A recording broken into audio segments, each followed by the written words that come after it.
Spain, the #1 ranked team in the world, is on one side. Argentina, the defending champions and #2 ranked team, is on the other. If both teams survive their groups and keep winning, the earliest they can possibly meet is the final. July 19th, MetLife Stadium, New Jersey. That is the matchup FIFA is engineering. Spain versus Argentina for the World Cup. And honestly, it would be the biggest football match in a generation. On June 10th, I uploaded a video to this channel. In that video, at the 7-minute mark, I said these exact words. Spain at #1 is on one side. Argentina at #2 is on the other.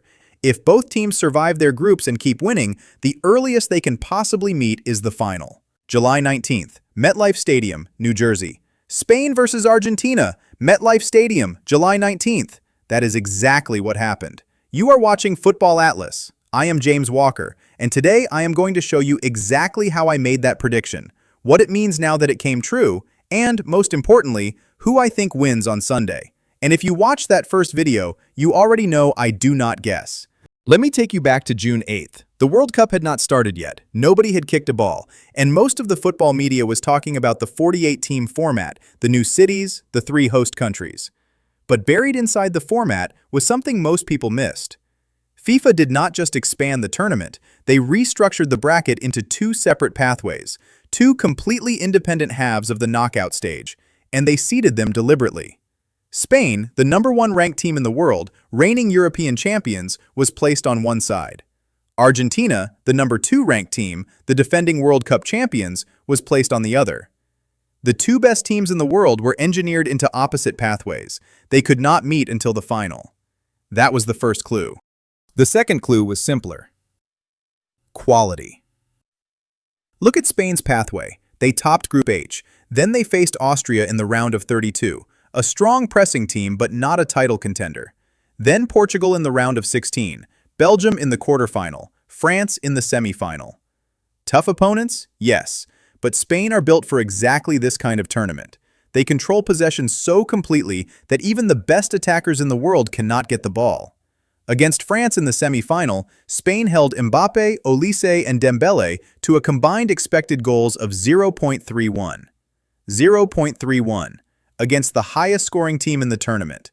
That is not defending, that is suffocation. Spain have now won 6 straight matches after a goalless draw against Cabo Verde in the group stage. They have kept 6 clean sheets at this World Cup, the first team in history to do that. Unai Simon has gone over 600 minutes without conceding. He broke a 36-year-old record held by Italy's Walter Zenga.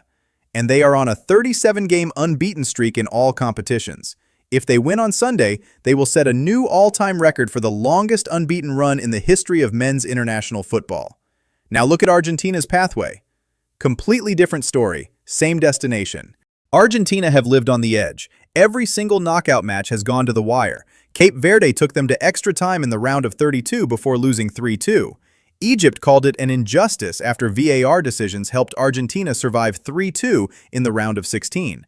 Switzerland were minutes away from knocking them out in the quarterfinal before a red card for Breel Embolo changed everything. And then England, the semi-final. England led 1-0 through Anthony Gordon in the 55th minute. Argentina were 5 minutes from elimination. 5 minutes from Messi's last World Cup ending in the semi-final. Then Messi happened. In the 85th minute, Messi found Enzo Fernandez, who blasted a strike from well beyond the box. 1-1. Then in the 2nd minute of stoppage time, the 91st minute, Messi delivered a perfectly placed cross and Lautaro Martinez headed it home. 2-1 Argentina. A 39-year-old man set up both goals in the final 5 minutes of a World Cup semi-final. That is not luck, that is Lionel Messi. So the prediction was right, but here is what matters now. What happens Sunday? This is the ultimate tactical contrast. Spain are control, Argentina are chaos. Spain average 70 progressive passes per game at this World Cup, the most of any team that has played 5 or more matches. They pass teams into submission and pick the moment to strike. Their system is a 4-3-3 with Rodri anchoring midfield, Fabian Ruiz and Dani Olmo creating from deep, Lamine Yamal running at defenders from the right, Mikel Oyarzabal finishing chances. They conceded 1 goal in 7 matches. 1. Against Belgium in the quarterfinal. Every other opponent was shut out, including France, including Portugal. Argentina are the opposite. They have scored 18 goals, the most of any team at this World Cup, and half of them have come after the 75th minute. Think about what that means. Argentina are a team that gets stronger as the clock ticks. They are comfortable under pressure. They have come from behind in every knockout match. Does this team even get nervous anymore? But here is the problem for Argentina. Spain are not England. England sat back after scoring and invited pressure. Spain will not do that. Spain will hold the ball. Spain will control the tempo. Spain will make Argentina chase. And if Argentina need a late goal, Spain's defense, the best in tournament history, will be standing in the way. And then there is the matchup that the entire world is talking about. In 2007, a 20-year-old Leona Messi was photographed holding a baby in a blue plastic bathtub at Camp Nou. It was a charity calendar shoot for UNICEF and the Spanish newspaper Diario Sport. A local family in Catalonia had won a raffle to meet a Barcelona player. That baby was Lamine Yamal. He was 5 months old. Messi said on Friday, "That photo is incredible. I took a picture with him when he was a baby. The fact that we are both playing in the World Cup now is crazy." His teammate Mikel Merino said the first time he saw that photo, he thought it was AI and not real. 18 years later, the baby and the legend will face each other on the biggest stage in sport. Yamal is 19, Messi is 39, 20 years apart, both products of Barcelona's La Masia Academy. Yamal now wears Messi's number 10 shirt at Barcelona. He wears number 19 for Spain, the same number Messi wore for Argentina at the same age. From bathtub to World Cup final. One photographer said it is better than any film script. So here is my prediction, and just like June 8th, I am not guessing. Spain are the better team. Their system is more complete, their defense is historic, their midfield control is suffocating. On paper, they should win. But Argentina have Messi, and Messi in a World Cup final is a different animal. He has been here before, 2014 and 2022. He knows what this stage demands. He has 8 goals and 4 assists at this tournament. 21 career World Cup goals, the all-time record. He is performing better statistically at 39 than he did at 35 in Qatar.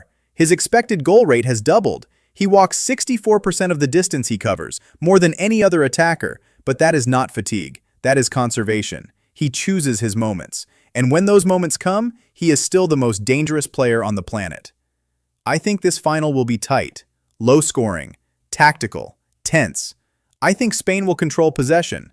I think Argentina will sit deeper than people expect and try to spring Messi on the counter. And I think it will come down to one moment, one pass, one shot, one piece of individual brilliance from either Messi or Yamal that decides who lifts the trophy. If you are asking me to pick a winner, I think Spain win this final, 2-1. Their defense is too organized, their midfield is too dominant, and Rodri is the best defensive midfielder in the world right now. But if there is one man on earth who can break the unbreakable, who can find a goal when none exists, who can defy every statistic and every tactical plan with one touch of the ball, it is the same man who set up 2 goals in 5 minutes against England when his team was 5 minutes from going home. Spain 2, Argentina 1. But honestly, I would not bet against Messi. I learned that lesson a long time ago. I am James Walker. This is Football Atlas. The final is Sunday, July 19th, MetLife Stadium, New Jersey, 3 p.m. Eastern. After the match, I will be back with a full reaction video, who won, what it means, and how this World Cup will be remembered. Subscribe so you do not miss it. And if you have not watched my original prediction video from June 8th, go watch it now. Every word was right. See you Sunday.